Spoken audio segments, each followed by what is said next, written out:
IDBI ची जी एक नवीन जाहिरात, ज्याबद्दल मी महिन्याभरापूर्वी तुम्हाला अपडेट दिलं होतं, की महिन्याभरापूर्वी सांगितलं होतं, की IDBI ची एक नवीन जाहिरात येईल, ज्या जाहिरातीच्या माध्यमातून PGDBF, ज्याला आपण post graduate diploma in banking and finance म्हणतो, या माध्यमातून एक जागांची काही ऑफिसर पदाची जाहिरात येईल, ज्या माध्यमातून काही ऑफिसर पदं भरले जातील आणि पहिल्यांदा ट्रेनिंग, त्यानंतर मग पहिल्यांदा एक्झाम, त्यानंतर इंटरव्ह्यू, ट्रेनिंग आणि मग फायनल सिलेक्शन, अशी ही सिलेक्शन प्रोसेस कम्प्लिटली असते.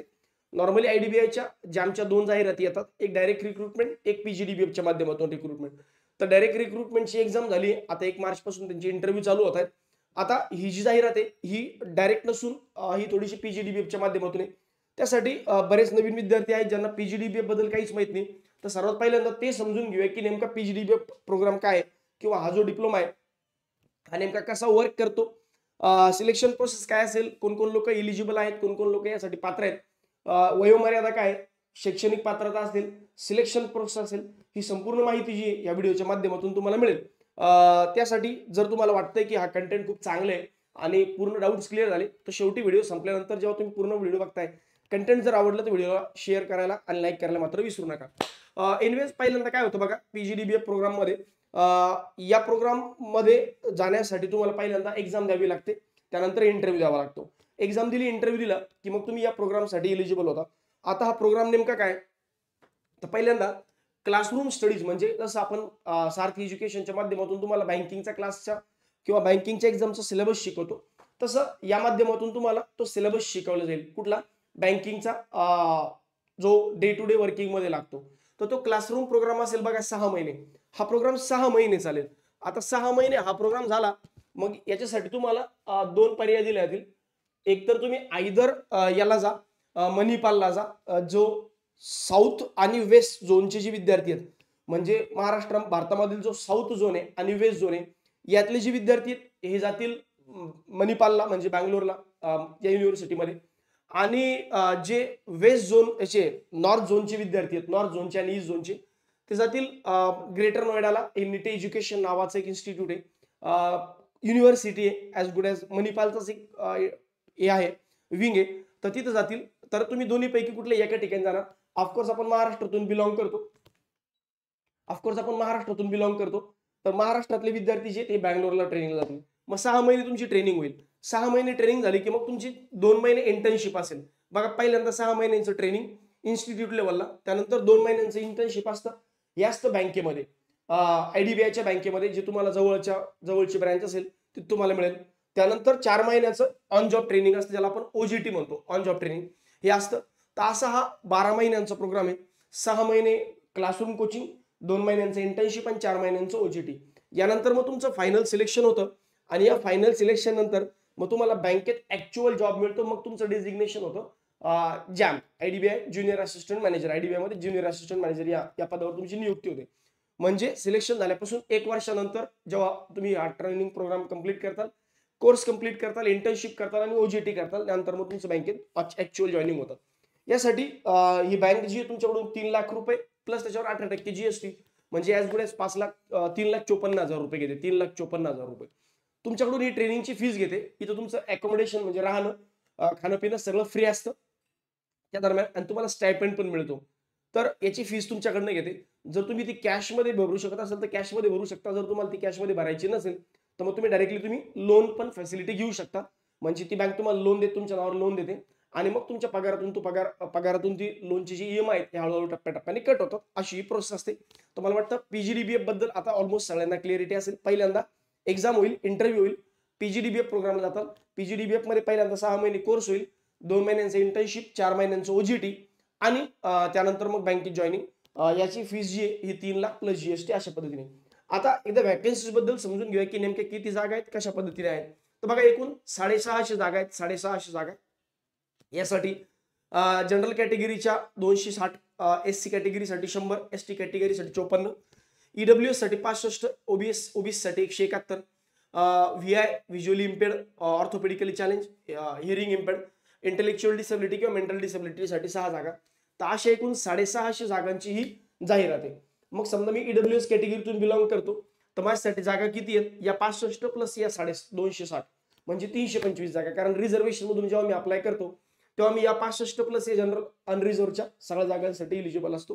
तर या पद्धतीने जागांचं बायफर्गेशन. आता यासाठी कोण कोण लोक इलिजिबल आहे, तर सगळ्यात पहिल्यांदा तुमचं ग्रॅज्युएशन झालं असावं कुठल्याही स्ट्रीम मधून. मग तुम्ही BA असा, BCom असा, BSc असा, कुठल्याही स्ट्रीम मधून तुमचं ग्रॅज्युएशन झालं असावं. मिनिमम कट ऑफ क्रायटेरिया काय ते any graduate.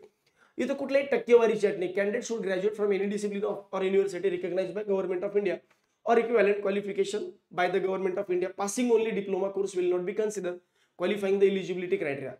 Passing only a diploma course. बघा, डिप्लोमा कोर्स नाही चालणार, डिग्री कोर्स पाहिजे. ठीक आहे, तर डिप्लोमा कोर्स चालणार नाही, डिग्री कोर्स पाहिजे. मग BA, BCom, BSc engineering, BSc agriculture, B pharmacy, कुठलाही बॅचलर कोर्स पाहिजे. Candidates are expected have proficiency in computer. जसं एक तुमचं MSCIT झालं असावं किंवा MSCIT रिलेटेड एखादा कोर्स झाला असावा किंवा ग्रॅज्युएशन मध्ये किंवा 10वी 12वी तुम्ही कम्प्युटरचा सब्जेक्ट शिकला असला तरी चालेल. त्यानंतर proficiency link regional language will be preferred. ज्या स्टेटमधून तुम्ही अप्लाय करताय, ज्या झोनमधून तुम्ही अप्लाय करताय, तर झोन वाईज अप्लाय करायचे. तुम्ही साऊथ झोनमधून करताय तर मग साऊथ झोनमध्ये पण डिव्हिजन आहेत वेगवेगळे. पुणे एक वेगळं डिव्हिजन आहे, नागपूर एक वेगळं डिव्हिजन आहे. तर या झोनमधलं रिजनल लँग्वेज जर तुम्हाला आली तर तुम्हाला प्रेफरन्स दिला जाईल. प्रेफर्ड येते, याचा अर्थ कंपल्सरी नाही. स्टील ती आहे ना कंपल्सरी नाहीये, कारण भारतामध्ये हिंदी बोलल्या जाते आणि हिंदीवर काम धकून जातं. बाकी एज लिमिटचा क्रायटेरिया जर बघितलं तर जनरल कॅटेगरीचा कॅन्डिडेट असेल तर कमीत कमी 20, जास्तीत जास्त 25. म्हणजे तुमचा जन्म हा 1 मार्च 2002 नंतर असावा, पण 1 मार्च 2005 नंतर नसावा. 1 मार्च 2000 आणि 1 मार्च 2000 आणि 2005 या दरम्यान तुमचा जन्म असावा. जर असा असेल तर तुम्ही अप्लाय करू शकता. जर तुम्ही जनरल कॅटेगरीचे कॅन्डिडेट असाल किंवा EWS कॅटेगरीचे कॅन्डिडेट असाल. जर तुम्ही SC ST ला बिलॉंग करतात तर मग 25 + 5 30 वर्ष. OBC ला 25 + 3 23 28 वर्ष. PWD कॅन्डिडेट असेल तर 25 + 10 35 वर्ष. त्यानंतर एक सर्व्हिसमन असतात तर मग +5 आणि ते जे 1984 जे दंगे झाले होते त्या रिलेटेड कॅन्डिडेट असतात तर मग 5 वर्ष या पद्धतीने. सो एनिवेज सांगण्याचा मुद्दा असा आहे की जनरल कॅटेगरी असेल तर 18 ते 20 ते 25 वर्ष.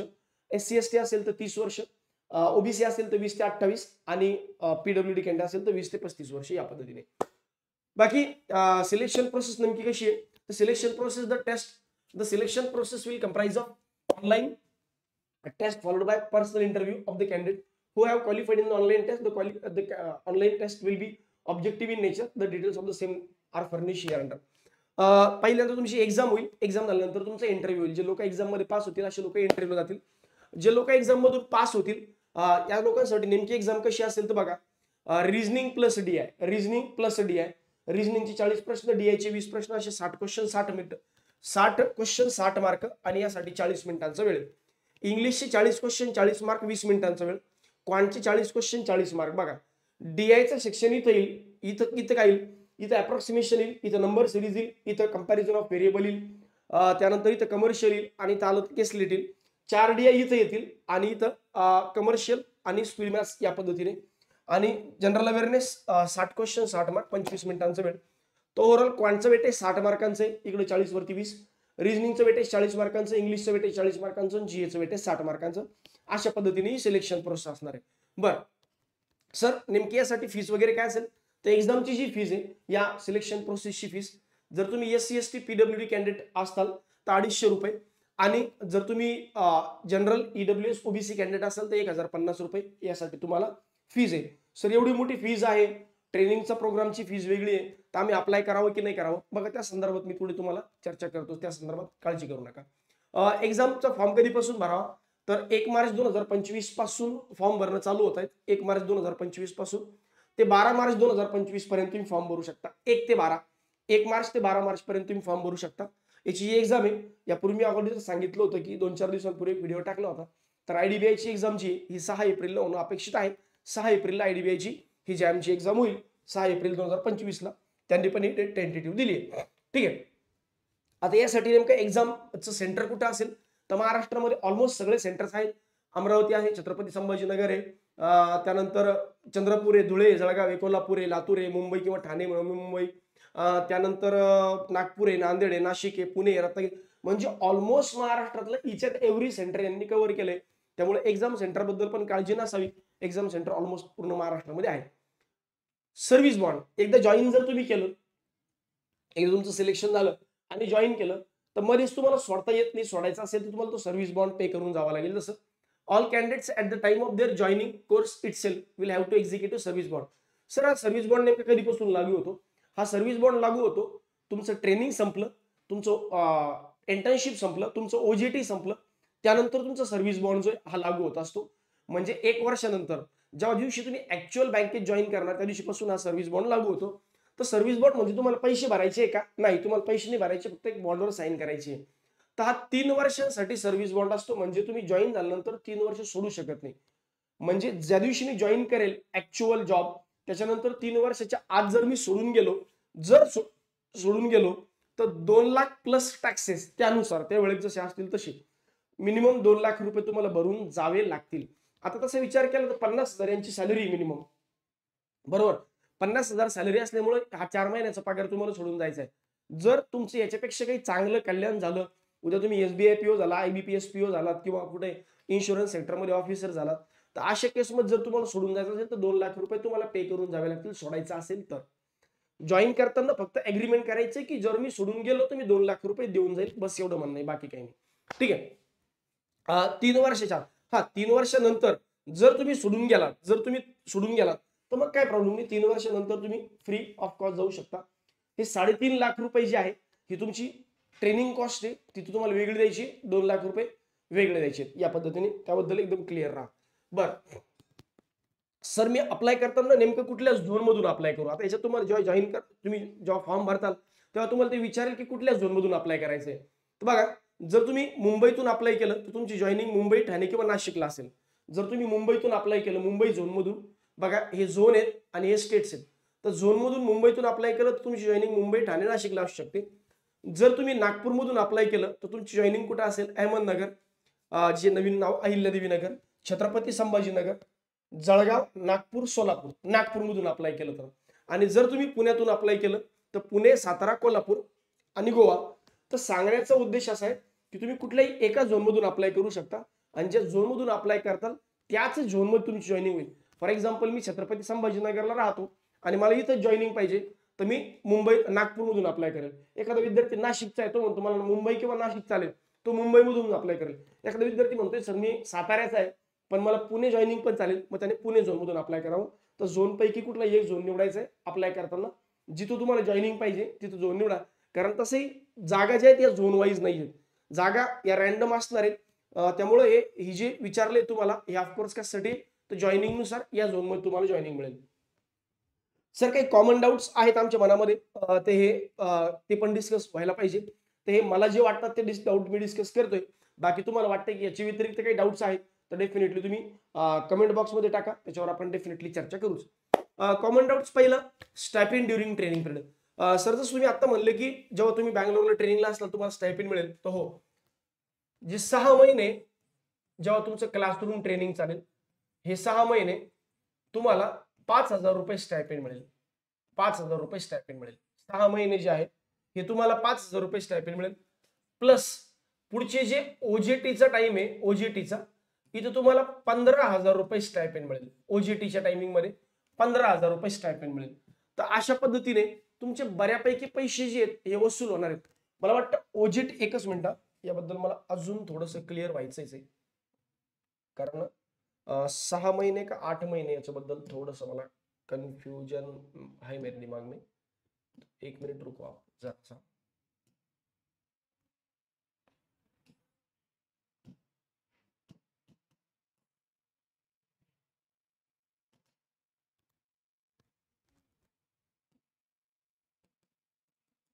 क्या हो गया रे इसको?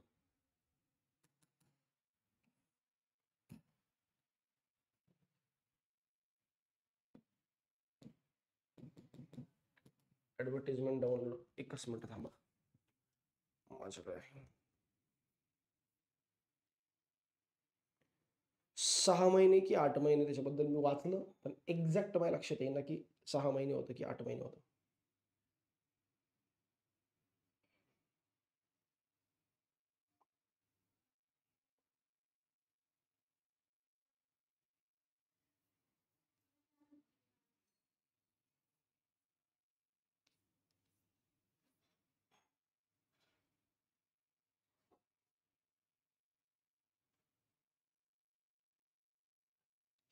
हा 6 महिने जे आहे हे आहे ॲक्चुअली 5,000 रुपये पर मंथ.